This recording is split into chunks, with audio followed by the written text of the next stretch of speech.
간밤 뉴욕 증시를 수놓았던 뜨거운 종목과 인사이트를 확인해 봅니다. 이항영의 월가이드 시작합니다. MTN 이항영 전문위원 모셨습니다. 안녕하십니까? 네, 안녕하세요. 네, 안녕하십니까? 자, 오늘은 핫스탁 3가지 그리고 또 플러스 하나가 더 있기 때문에 좀 빠르게 달려보도록 하겠습니다. 첫 번째 핫스탁은 로키드 마틴입니다. 방사는 꾸준합니다. 로키드 마틴이 호실적을 발표하면서 또다시 신고가를 경신했습니다. 무기 주문이 많이 늘었다고 하는데요. 이걸 뭐 좋아해야 되는 건지 말아야 되는 건지 모르겠습니다만 아무튼 방산주는 최근에 정말 꾸준하네요. 네, 방위산업에 대해서 뭐 수차례 말씀드렸고요. 이게 무슨 단기적인 이슈거리도 되겠죠. 네. 그렇지만 그거보다는 장기적으로 사람들의 숫자가 줄어들고 있잖아요. 우리나라도 요즘 최근에 큰 이슈가 되고 있습니다. 결국 지상군의 감축은 전 세계 어디나 불가피하다라는 그런 명제가 있다는 것부터 출발하셔야 됩니다. 그러면 이제 전반적으로 지상군은 줄어들면 그러면 이제 많은 사람이 그럼 전투는 누가 하냐 그러지만 예. 결국은 국방력이라는 거를 약화시키겠다고 얘기하는 전 세계 지도자는 없을 겁니다. 그렇죠. 그러니까 그거를 안전을 강화하고 그러다 보면 뭔가 첨단 무기로 가는 거죠. 네. 그러니까 그러다 보니 전반적인 추세가 좀 살아있는 건 분명하다고 보겠습니다. 다만 그 안에서 여러 가지 정책적 변수는 있는 거죠. 그리고 우리 입장에서는 약간 그렇지만 일본의 방위산업비가 엄청 늘어나고 있다고 말씀드렸는데요. 네. 이제 그런 것들이 전반적으로 시장에 밑바탕이 있다고 보셔야 되겠습니다.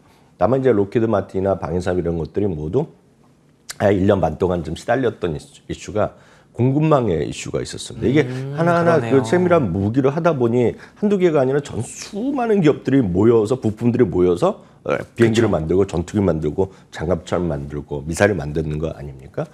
그러다 보니 이런 것들이 좀 지연됐었는데 그런 것들이 지금 조금씩 오늘도 완벽화된 건 아니지만 조금씩 개선되고 있다는 얘기를 표현했거든요. 예. 그런 부분이 있었습니다. 실제 오늘 실적 발표하기 전까지는 다수의 어떤 의견이 이번에 실적 전망을 밑살 거는 가능성이 컸는데 그거의 가장 큰 이유가 특정 어떤 무기체계 특정 부품이 이슈가 있다라고 그랬거든요. 예. 근데 그것이 이제 큰 우려가 없었다라고 얘기하면서 오늘 좀 실적을 비트했다라고 보셔야 되겠습니다. 지금 주당이니까요. 매출이 보여주고 있는데 전부 다 전망 대비 일단 좋게 나왔다라고 보셔야 되겠습니다. 이외에서 홈페이지 들어가면 이제 오늘 홈페이지에 보면 이건 이제 어제 밤까지 홈페이지입니다. 딱 보면 이제 근엄하고 이제 멋있는 장면이 딱 나옵니다. 네. 지금 홈페이지에 들어가면 1분기 실적에 대한 것들을 오늘 유튜브에서 보실 수 있는데요. 1분기 실적하는 것이 메인 홈페이지로 들어와 있습니다. 딱 이런 걸 보실 수 있는데요. 딱 보시면 마치 저런 것들을 보시면 뭐 테슬라 자동차 같은 거 나오는데 오늘 다 저런 걸 보여준 그런 걸 하는 거거든요. 그러니까 그런 것들 느낌이라고 일단 보여주면 좋겠습니다. 가이던스는 일단 기본적으로 유지했고요. 주주 친화 정책에 대한 재고 입장도 변함이 없다라는 얘기를 계속했습니다.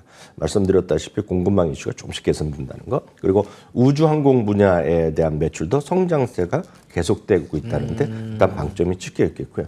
실제로 이제 로키드 마틴뿐만이 아닙니다. 그 시가총액 가장 큰 거는 두 개 회사가 합병하면서 지금은 레이시온 테크놀로지가 커졌는데요. 예. 레이시온 테크놀로지도 오늘 사상치 효과를 그러네요. 얘기했고요. 노스럽 그러면은 이제 우리 보시면 이제 장갑차 라인이라고 보시면 물론 이제 조금 전투기 있는데요. 가장 유명한 그 장갑차 라인인데 이런 것들도 조금 반등을 좀 시도하고 있고요. 늘 말씀드리지만 이제 이런 것들 하나하나보다는 IT라는 미국의 우주 그리고 방위산 ETF라고 말씀드렸는데요. 사상치 효과에 뭐 1센트 모자란다 보면 초근접 상태라고 일단 보시면 좋겠고 이거를 단기적으로 보시면은 저는 이건 답이 잘 안 나올 거라고 보겠습니다. 예. 이게 무슨 IT나 이런 거 같이 크게 올라가는 것이 아닌데요. 그런 흐름을 좀 이해하시고 이런 것 좀 관심 있으신 분들은 장기적으로 보신다면 저는 언제라도 가능한 섹터이자 ETF다라고 말씀드릴 수 있겠습니다. 알겠습니다. 방산업 쪽에 대해서 잊을만 하면 이렇게 한 번씩 얘기를 하게 되고 실적으로 이렇게 또 말을 해주네요. 그렇기 때문에 장기적인 관점에서 계속 이어가 보도록 하겠습니다. 자, 두 번째 핫스탁은요. 줌비디오입니다. 정말 요즘 안 쓰긴 하네. 그러니까 가만히 생각을 해보니까 팬데믹 때는 정말 주변에서 많이 쓰는 걸 확인했었는데 최근에 제가 기억을 되짚어봤더니 정말 안 쓰더라고요. 근데 이번에 또 시티그룹에서 몇 달간 성장 압박이 가속화될 수 있다. 약간 좀 부정적인 얘기를 했네요. 네, 의견 자체는 지금도 마찬가지지만 시티에서 매도 의견을 갖고 있고요. 그쵸. 이번에도 매도 의견을 재확인했습니다. 다만 이제 목표 주가는 조금 $1 올려놨지만 큰 의미는 없어 보이시겠는데요. 가장 큰 건 이제 성장성에 대한 압박이라고 네. 보셔야 되겠죠. 줌 팬데믹 시기에 보면 줌이란 걸 아시는 분이 거의 없었단 말이죠. 맞아요. 네. 사실 그 이후에 갑자기 학교 이런 대학교나 고등학교, 중고등학교에서는 많이 썼죠. 네네. 처음에 이제 또 우리나라 교육청에서도 했지만 다 줌을 많이 쓰셨거든요. 제가 아직도 기억나는 게 대학 교수분들 그걸 쓰지 못해갖고 이거를 강의를 했었습니다. 줌 줌을 이런 어떻게 줌에서 쓰는지. 나와갖고 뭐 서울대 되게 정확한 사실은 서울대 교수들도 모여놓고 강의를 했을 정도입니다. 재밌네요. 그게 바로 줌이었다는 예. 거죠. 제가 사실 외국에 오래 있었던 적이 있는데 제가 그때 머니터리 방송 벌써 5, 6년 전인데요. 머니터리 방송에서 그 스카이프 연결할 네네네. 때인데요. 아직도 기억납니다. 그 해외에 있는 외국인이 저를 아는 사람이 방송을 어떻게 하냐 물어보면서 하는 얘기가 저는 이제 스카이프를 한다고 했더니 스카이프를 물어보면 줌은 안 쓰냐고 딱 물어봤습니다. 오, 그때부터요? 그때부터 이제 많이 썼는데 우리한테는 알려지지 않았던 것이 바로 줌인데요. 여튼 줌은 저희 방송에도 요즘은 쓰고 그쵸. 많이 예, 쓰고 맞습니다. 있는데 여튼 그런 흐름이라고 보셔야 되겠습니다. 물론 회사에서는 플랫폼 하나를 갖고 전부 다 연결할 수 있고 실제로 줌 같은 데 보면 쓰시면 아시겠지만 줌 자체의 기능에서 바로 유튜브 스트림도 가능하고 이런 것들을 많이 해놨어요. 좋게는 네네. 해놨는데 문제는 여기서 이제 경쟁이 치열해지고 있다는 것입니다. 저희는 줌을 쓰고 스카이프 많이 쓰는데 혹시 이런 관심 있는 분 보시면 아시겠지만 그 시스코란 그 방송이나 이런 그 통신망 네트워크 회사가 있거든요. 예. 근데 이제 그 CNN 같은 경우에서도요. CNN 같은 경우에서도 이제 팬데믹 때 수많은 사람들 집에서 방송을 많이 앵커 같은 경우도 집에서 방송이 많았었는데 그때 CNN 보면 그 영상을 뭐로 썼냐면 줌이나 스카이프 쓴 게 아니라 그것들을 쓰는 거 웹엑스라는 걸 썼었습니다. 그게 바로 누가 하냐면 시스코에서 하는 거거든요. 근데 시스코 웹엑스 또 하나의 그런 툴이 되겠는데 네네. 그게 이제 마이크로소프트랑 이번에 손을 잡은 겁니다. 그렇더라고요. 그래서 그게 이제 크기 때문에 경쟁이 이제 치열해지고 있다는 얘기를 하고 힘들죠, 그러면. 일반 회사나 뭐 학교에서 다 마이크로소프트 쓰고 있지 않습니까? 그러니까요. 이제 팀이란 거가 이제 기본 기능으로 깔려 들어가는데 거기에 보면 비디오 컨퍼런스에 그 받치 들어가고 그거가 이제 시스코의 이런 하드웨어랑 맞물리면서 이번에 인증 제품이라고 딱 홈페이지로 딱 저게 나옵니다. 홈페이지에 들어갑니다. 그게 바로 지금 시스코와 MS의 파트너십이 수많은 경쟁을 야기시켰고 이런 것들이 보면 줌은 좀 갈수록 어려지고 있다는 얘기를 하는 거죠. 그러다 보니 이런 걸 찾아보는 사람들은 그 웹에 들어오는 사람들의 조회수가 나오지 않습니까? 예. 딱 줄어들었다는 건데 최근에 1분기에. 줌이 확실히. 예. 예. 그러다 보니 약간 어려움이 있다라고 보셔야 되겠고요. 월가 의견 자체도 약간은 보면 썰렁한 의견이 계속 나오고 있고 지금 간간히 매도 의견도 꽤 있다. 그러네요. 예, 그런 것들이 좀 현실이다라고 말씀드릴 수 있겠네요. 알겠습니다. 뭐 안타깝지만 현재 어쩔 수 없는 상황인 거는 다들 이해를 하실 것 같네요. 세 번째 하스탁 열어보도록 하겠습니다. 세 번째 하스탁은 파이설브입니다. 결제 솔루션도 리오프닝 수혜주일까요? 미국의 결제 솔루션 업체 파이설브의 주가가 최근에 정말 순항을 하고 있습니다. 비자 같은 경우에도 결제 플랫폼 얘기를 해주셨지만 어떻게 비슷한 맥락에서 이해하면 될까요? 어떤가요? 네, 그렇게 보시면 되겠죠. 우리가 이제 비자나 마스터카드 같은 경우는 워낙 이제 주머니 있고 다 그러니까 다들 아는 제품이잖아요. 그쵸, 가깝죠. 그렇지만 네. 우리나라도 뭐 애플페이 나왔을 때 우리나라 국내 주식도 관련 주식도 많은 움직일 때 보면 카드뿐만 아니라 무슨 단말기라든가 결제 시스템이라든가 뭐 한국신용정보 정보 이런 거 많이 여러분들 아시잖아요. 그쵸. 그런 네. 것들 중에 대표적인 것들 그러니까 백도 안에 있는 건데 우리가 익숙하지 않은 것들도 많이 있다는 얘기죠. 그 중에 보면 뭐 글로벌 페이먼트 이런 것도 대표적인 그런 맞습니다. 회사가 되겠고요. 예. 파이저브도 이런 회사 중에 하나라고 보셔야 되겠습니다. 그래서 전 세계 글로벌 금융의 시스템의 결제 그런 쪽에 대한 플랫폼 제공해주고 이런 것들의 백에 있는 가장 큰 회사 중에 하나가 또 바로 파이저브다라고 일단 이해하시면 되겠습니다. 2019년에 퍼스트 데이터라는 거 합병하면서 세계 최대의 결제 및 금융 서비스 회사가 됐겠고요. 수많은 은행들이나 증권사 이런 쪽에 그런 시스템 구축해 주는데 이런 데 도움을 그런 주는 회사라고 보셔야 되겠고요. 네. 이게 35년 동안의 성장을 보면 한번 보시면 에비타가 평균적으로 연 17%가 성장했고요. 주가를 보면 31,000%가 올라간 좀 대단한 그러네요. 회사입니다. 네. 매출과 이익 마진율이 모두요. 작년 4분기 그리고 연간으로 보도 꾸준하게 증가세를 보이고 있는 상당히 훌륭한 회사고 좋은 회사인데 우리는 비자나 마스터카드만 알고 있고 은행들만 알고 있는데 맞아요. 그 뒤에서 뭔가 일을 하는 그런 대표적이면서도 우량한 회사다라고 일단 이해하시면 되겠습니다. 2월 실적 발표 있었고 이제 다음 실적 5월 22일로 제가 알고 있는데요. 예. 예정돼 있습니다.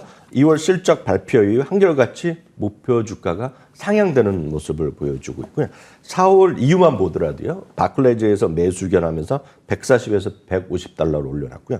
골드만삭스에서도 중립이지만 111에서 123달러 올려놨다. 여하튼 한마디로 좋은 회사지만 우리한테는 익숙하지 않은 기업일 그러네요. 뿐이다라고 이해하시면 되겠습니다. 알겠습니다. 앞서 예고드린 것처럼 이렇게 하스닥 세 가지 살펴봤는데 아마도 많은 분들이 좀 궁금해하실 넷플릭스 주가 한번 보도록 하겠습니다. 현재 시간의 거래에서 좀 하락세가 나타나고 있기 때문에 실적이 어땠나요 지금? 네, 넷플릭스는 실적만 보면 오늘 약간 썰렁했다라고 보시면 좋을 것 같습니다. 그래서 시간에서 많이 하락했다가 지금 보합 수준까지 와 있다라고 예. 일단 먼저 좀 그렇군요. 말씀드릴 수 있겠는데요. 매출은 기대 이하 실적이 나왔고요. 수은이익은 주당 이익은 생각보다 조금 나왔지만 큰 의미는 없다라고 보셔야 되겠습니다. 예. 가장 중요한 건 이제 이 회사는 가입자의 증가거든요. 가입자 증가가 작년 1분기, 2분기에 2번 연속 감소하면서 크게 떨어졌고요. 사실 이번에는 가입자 증가를 했지만 예상은 228만 명 정도가 예상됐는데 180만 명 언저리가 나왔기 때문에 예. 그걸 좀 못 미쳤다는 거죠. 그러네요. 그리고 또 하나가 가이던스가 현재 2분기 진행되고 있는 2분기에도 매출도 눈높이를 못 맞췄고 이익도 못 맞췄습니다. 그래서 다 안 좋았어요. 그러네요. 그래서 주가 3, 4% 떨어졌는데 이제 그 다음 말들이 중요합니다. 참고로 예. 이 그림은 지역별 구독자의 증감이거든요. 예, 그래서 예. 미국이나 뭐 아시아 정도 늘었지만 유럽이라든가 아프리카, 중동이 조금 줄어드는 그런 모습입니다. 전체적으로 4% 정도 늘어났다라고 보셔야 되겠는데요. 이제 두 가지가 있을 것 같습니다. 결국은 광고 기반 그런 가입자 그리고 더 이제 많은 분들이 걱정하는 것이 아이디 공유에 대한 문제거든요. 그쵸. 일단 아이디 공유는 아시다시피 지난 3월 달에 갖고 4개국의 사람들한테 해당이 되는데 시작이 이거 됐죠. 아직 시작을 했는데 이거를 이제 크래킹은 아직 안 한 것 같아요. 근데 그거에 보면 이제 1분기 말에 하려고 그랬는데 이제 2분기 이후로 미뤘다라고 얘기하고 있고요. 오늘도 미국 같은 경우 올해 안에 한다라고 얘기하고 있는데 네. 최종적으로 아직 프로세스 이런 것들이 다 안 갖췄는지 모르겠지만 같이 그 상태라고 보셔야 되겠습니다. 근데 문제는 그러면 첫 번째 광고 기반은 좀 상당히 증가한 거라고 얘기를 하고 있는데 예. 정확한 수치는 제가 아직 발표를 안 했으니까 그래요? 모르겠는데 문제는 가장 중요한 것이 그러면 이제 아이디를 쉐어하던 사람 그들 표현으로 보면 아이디를 빌린 사람을 얘기합니다. 바로라는 말을 쓰고 있는데 지금 전 세계에서 지금 40% 정도는 1억 명이 뭔가 아이디를 그들의 입장에서 보면 일리걸리 불법으로 쓰고 있다는 겁니다 지금요. 근데 그걸 빼겠다는 건데 그쵸. 실제로 분명히 거기서 해지한 사람도 있지만 또 상당 부분 새롭게 가입을 했다는 겁니다 지금. 가입을 했고 이번에 보시면 물론 옵션마다 다를 수 있겠지만 A라는 모계자가 있으면 두 명까지는 두 명까지가 아마 더 추가하는 모양입니다 지금. 예. 그래서 그러면서 돈을 좀 더 받겠지만 그런 걸 해놨거든요. 그래서 이번엔 상당히 효과가 있다란 말을 했어요. 다만 그리고 그 크래킹에 대해서 그 아이디 크래킹에 대해서 지금 1분기, 2분기 중에 1분기 하려고 했는데 2분기 한다. 그리고 미국도 올해 한다는 그런 기본 입장인 불변인데 여하튼 이 두 가지 정책에 따라서 자기네는 로버스트한 그 가입자의 증가를 계속 보고 있다는 자신감을 드러냈거든요. 여하튼 그래서 마이너스 3%에서 보합까지 왔는데 아직 시간이 남아 있으니까요. 예. 오늘 밤에 또 어떤 일이 벌어질지 모르겠죠. 월가 평가는 지금까지 보면 나름은 좀 안도의 목소리가 약간 크다라고 보셔야 되겠지만 정기장 시작되면서 좀 더 변화가 있을 것 같습니다. 알겠습니다. 이 연기했다는 소식으로 인해서 조금 불안했던 심리가 우리는 가입자 계속 늘고 있다, 걱정하지 말라라는 쪽으로 해석되면서 보합권까지 올라왔네요. 본장에서도 넷플릭스 주가 확인해 봐야 될 것 같습니다. 오늘도 MTN 이항용 전문위원과 함께했습니다. 좋은 말씀 고맙습니다.